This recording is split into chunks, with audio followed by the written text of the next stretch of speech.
Biasanya kalau umpamanya setahun, 2 tahun yang lalu saya presentasi digital, saya cuma bilang begini, saya bilang, ya itu adalah dari physical pindah ke analog, dari analog pindah ke digital. Dan kalau kita ngomong tentang digital banking, ya biasanya kita cuma mikir apakah bank itu sudah punya app, oh udah punya website, umpamanya Citibank tuh www.citibank.co.id, kita udah digital loh, ya kan?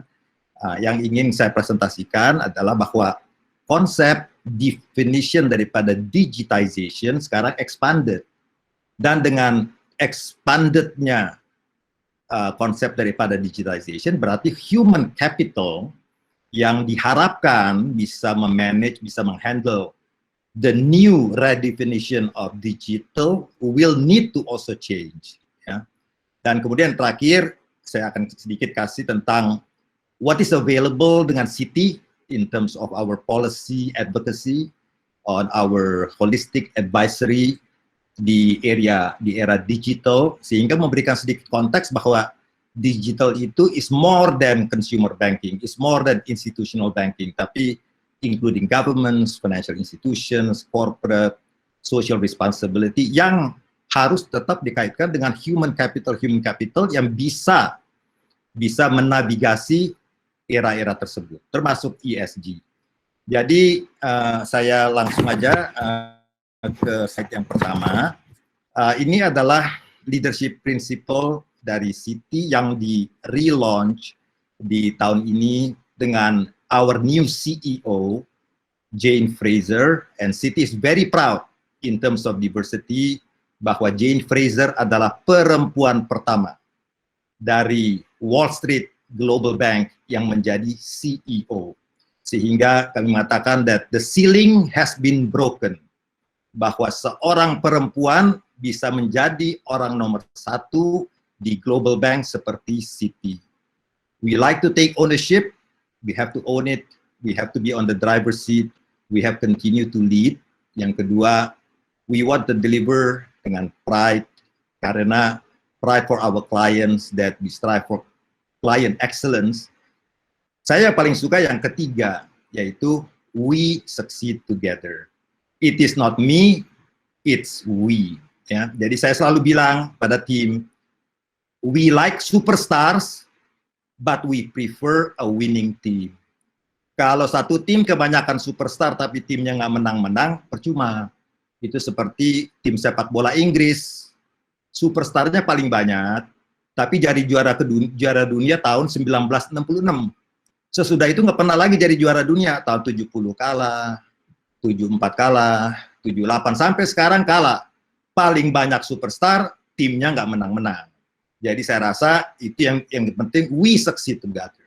The team success together, jangan menjadi ada primadona, ada superstar. Boleh, tidak salah punya superstar, tapi it's better to have a winning team daripada plenty of superstars. Berikutnya, ini lagi emphasize tentang prinsip diversity, keberagaman di Citi. Ini adalah ilustrasi daripada beberapa country head dari Citibank di Asia Pasifik. Di sini yang akan saya emphasize adalah yang pertama, bisa laki-laki, bisa perempuan, bisa jadi CEO di negara tersebut. Jadi rekan saya umpamanya Usman itu ya dia country head Citibank Malaysia. Tetapi ada 3 perempuan di sini. Rekan saya Christine, country head China, rekan saya Myung So Yu, country head Citibank Korea, dan Angel Eng, dia country head daripada Citibank Hong Kong. Jadi yang pertama, biar laki atau perempuan bisa menjadi country head di Citi. Yang kedua, nationality. Nationality itu artinya Anda bisa menjadi country head di negara sendiri atau menjadi country head di negara sebagai expat. Saya sudah mengalami dua-duanya. Karena saya menjadi country head di Hongaria, Citibank, menjadi country head di Citibank Filipina, itu negara asing, saya statusnya expat, kemudian baru gantiin Pak Tigor, sekarang jadi country head di negara sendiri. Demikian juga dengan rekan-rekan saya, umpamanya Asyu Kular, dia orang India, country head di India. Angel Eng, dia orang Hong Kong, ya country head di Hong Kong. Demikian juga dengan Paulus. Tetapi Usman, rekan saya, dia orang Pakistan, dia country head di Malaysia. Ataupun Citibank Singapore, yaitu Amol, dia orang India, country head di Singapura. Yang terakhir, diversity of background, apapun latar belakang banking, karena banking is a huge concentration, bisa jadi CEO. Umpamanya, rekan saya Usman, dia orang corporate banking, bisa jadi CEO. Atau Christine Lam, dia backgroundnya operation, bisa jadi CEO. Atau Paulus, dia orangnya trader, fixed income, bisa jadi CEO. Jadi apapun background, tidak ada lagi exclusivity. Karena umpamanya 20 tahun lalu, dari 100 country head di Citibank, 90% backgroundnya corporate banking. Sehingga kita melihat kalau semua orang dari 100 negara, 90 itu semuanya corporate banker, tidak ada diversity. Berarti yang namanya diversity itu diperlukan sehingga merupakan enriching the culture of the corporation. Berikutnya, ini adalah ya kebanggaan kami lah Pak, bahwa Citibank itu adalah exporter of leaders, ya termasuk senior saya Pak Ongki di situ, bahwa kalau umpamanya Pak Mirza, kalau di Bank Indonesia kita selalu monitor ekspor kurang impor, trade surplus. Kalau Citibank itu selalu surplus Pak, selalu lebih besar ekspor talentnya daripada impor talentnya. Dan itu adalah kebanggaan kami bahwa rekan-rekan alumni Citibank itu berkontribusi di Indonesia menjadi pemimpin-pemimpin besar, lebih besar lagi daripada tugasnya di Citi Indonesia memimpin institusi-institusi di Indonesia. Berikutnya, tetapi ada beberapa teman-teman yang sudah beyond banking, ya sudah beyond banking, bekerja di swasta ataupun di public sector. Umpamanya yang terakhir, yang paling baru itu dengan didirikannya Indonesia Investment Authority, 2 dari alumni Citi, yaitu Pak Rida dan Ibu Marita, joining the board of Indonesian Investment Authority. Dan kami sangat bangga ya bahwa jebolan dari Citibank itu terus berkontribusi baik itu di swasta maupun di pemerintahan. Dan ini sedikit ilustrasinya saja untuk kepemimpinan yang diperlukan. Saya rasa mungkin yang saya ingin, mungkin kalau nanti saya the next conference, yang saya pengen track ini, adalah saya mau bikin satu lagi slide, siapa saja alumni-alumni Citibank yang diambil oleh fintech company. Siapa yang diambil sama Gojek? Siapa yang diambil oleh Tokopedia? Siapa yang diambil oleh Traveloka? Banyak, Pak. Yang diambil oleh Gojek, kita senang. Berarti talent dari para Citibank relevan kepada dunia fintech, kepada dunia marketplace. Yang kami takutkan sebetulnya adalah kalau ditanya, Pak Batara, nggak takut dibajakin orang Citibank? Jawaban saya lebih takut kalau nggak ada yang bajakin orang Citibank. Kalau banyak yang masih bajakin Citibank, berarti we are doing something right. Tapi kalau talent Citibank nggak ada lagi yang bajakin, berarti udah nggak laku. Ya berarti we still relevant. Fakta bahwa talent daripada Citibank masih diambil oleh Gojek, Traveloka, big fintech company, berarti kami masih relevan untuk dunia digital. Berikutnya, slide berikutnya adalah tadi Pak Ongki, senior saya, bicara tentang diversity, yaitu generational diversity. Ini adalah peta daripada human capital dari Citi Indonesia. Untuk kita lihat yang paling kiri, ya, baby boomers tuh seperti saya tuh 1%. Gen X paling kiri 32%. Milenial atau Gen Y 61%. Gen Z itu 6%. Ya. Jadi itu merupakan intergenerational diversity yang kita harus, seperti tadi dikatakan oleh Pak Ongki, bagaimana nih yang namanya Gen X dengan Gen Y, Gen Z, dan baby boomers bisa bekerja sama bahasanya itu. Yang kedua adalah yang paling kanan itu adalah tentang gender diversity. Kalau di Citi memang selalu ya bahwa di Citi itu lebih banyak perempuan 57% daripada laki-laki 43. Tetapi itu bukan matriks yang bukannya saya bilang penting, yang utama. Yang utama adalah begini, berapa banyak senior yang perempuan. Nah, di Citibank kalau senior itu namanya Vice President, Senior Vice President, Director, dan Managing Director, MD. Jadi, itu yang selalu di-track oleh Global Office. As of now, yang namanya senior daripada position itu, dari Vice President ke atas itu, perempuan adalah 47%. Dan di board saya 7 orang, 4 perempuan, yang 3 laki-laki sudah menjadi minoritas. Sehingga kita mengatakan bahwa if you want to join Citi, diversity in generation important, diversity on gender very important. Nah, berikutnya, sehingga di Citi dan di global, di 100 negara diluncurkan Citi Indonesia Women's Network. Ya, ini merupakan official organization di Citi dan kepemimpinannya oleh Vita Jani dan juga Vera Sihombing sebagai co-chairperson, menjadikan part of the network dari 100 negara. Dan organisasi inilah yang akan melakukan banyak kegiatan, termasuk dengan female client board kita. Umpamanya kita mempunyai 500 klien, di 500 klien kami itu, di level C-levelnya itu perempuannya berapa? Sehingga kita melakukan banyak sekali event khusus untuk perempuan di C-level daripada klien-klien kami, baik di Indonesia maupun di luar negeri. Berikutnya, nah untuk slide berikutnya. Nah, untuk yang tadi, X, Y, dan Z, kami sudah luncurkan juga global network namanya Indonesia Generation Network. Sehingga generasi X, Y, dan Z ini di 100 negara bisa berkomunikasi, bisa bersosialisasi, best practice, and best exchanges. Nah, itu sedikit ilustrasi. Sekarang kita masuk dalam workplace of the future berikutnya.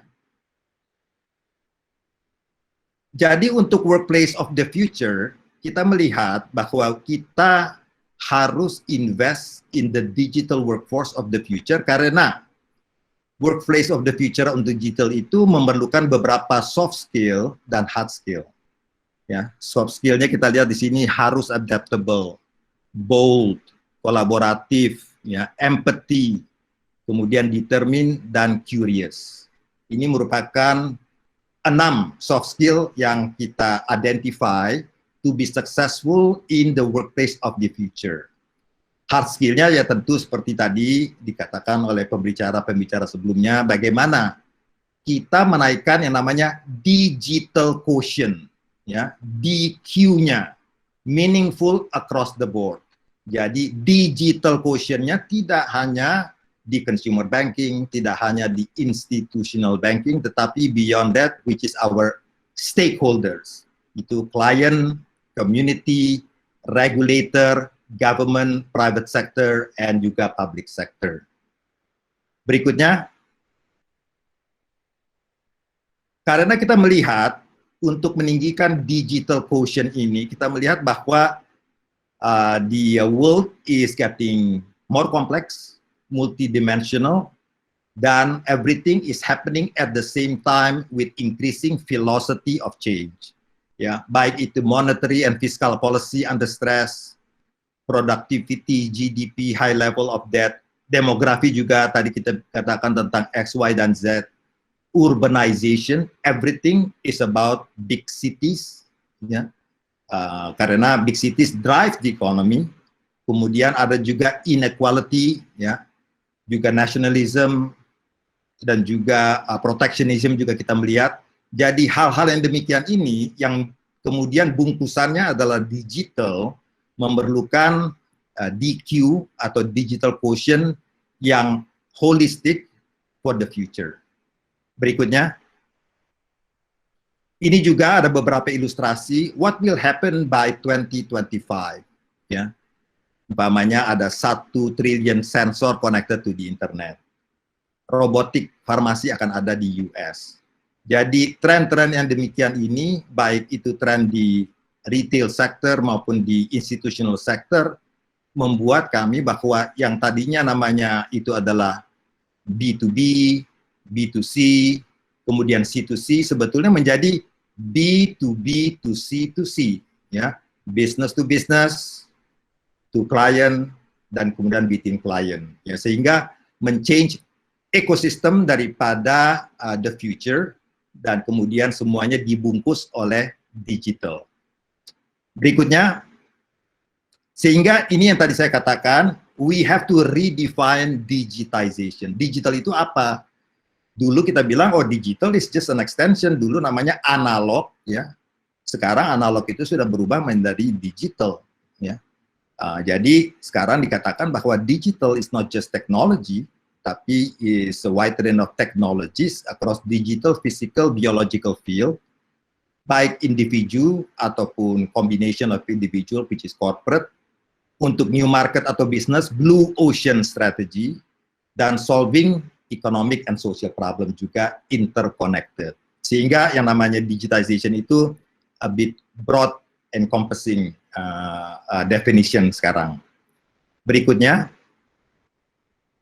sehingga untuk City Advisory Framework on Digital harus lebih holistik. Ini adalah framework daripada digital untuk City Advisory, harus mengcover 4 stakeholders. Yang pertama household, yang kedua financial institution, yang ketiga government, dan keempat adalah corporate and business. Sehingga yang kita taruh di sini adalah beberapa advisory work yang kita rasa gonna be very relevant on household, financial institution, government, atau corporate business, ya, in terms of our advisory framework on digital. Berikutnya, ini adalah training, saya cuma kasih ilustrasi 14 training yang available sekarang di platform Citi bagi karyawan, ya. Karena training Citi ada sekitar 15.000 training, semuanya online, ya. Jadi saya sekarang umpamanya saya mau lihat nih ada training di situ tentang robotics gitu, ya, atau cloud technology. Itu sebenarnya saya bisa sesudah seminar ini ya saya tinggal login ke sistem yang namanya Digrid, ya, belajar sendiri, ambil testing sendiri, ya, sehingga nanti saya dapat sertifikat bahwa Bathara Sianturi sudah mengambil API and open banking umpamanya, ya, atau dia sudah berhasil menyelesaikan training big data atau 5G, ya, semuanya available as part of our strive to increase the digital quotient of our karyawan, our staff. Berikutnya, ini adalah beberapa publication yang kami lakukan yang lewat ada dua segmen. Yang pertama adalah klien, yang kedua untuk government. Jadi untuk energy sector, digitization, automotive, aviation, consumer retail, healthcare, technology sector, telkom, digital transformation blueprint, semuanya. This is part of our publication yang available untuk our clients in the corporate investment banking usually, ya. Yang kemudian yang berikutnya adalah publication, next slide. Berikutnya. Ini adalah untuk government dan regulator, ya.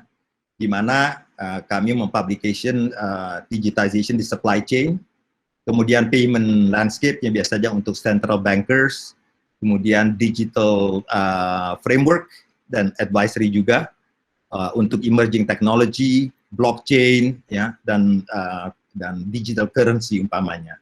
Dan kami juga banyak melakukan seminar, umpamanya kemarin bulan lalu kita juga diminta oleh MOF, ya, umpamanya untuk presentasi on best practices.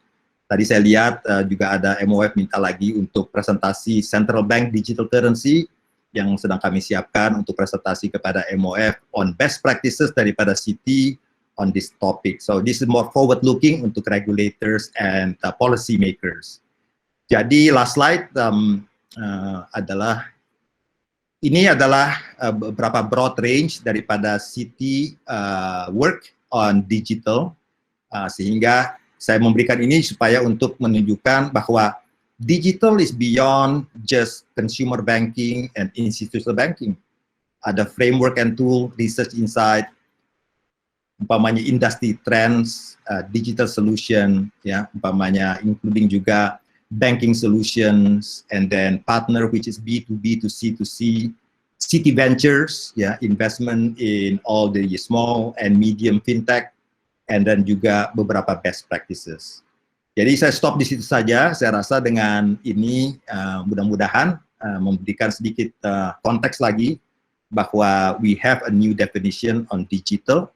And karena definisi digitalnya itu berubah, human capital requirement-nya itu juga harus berubah, ya, sehingga lebih expanded lagi. Terima kasih, saya kembalikan kepada Pak Stefanus.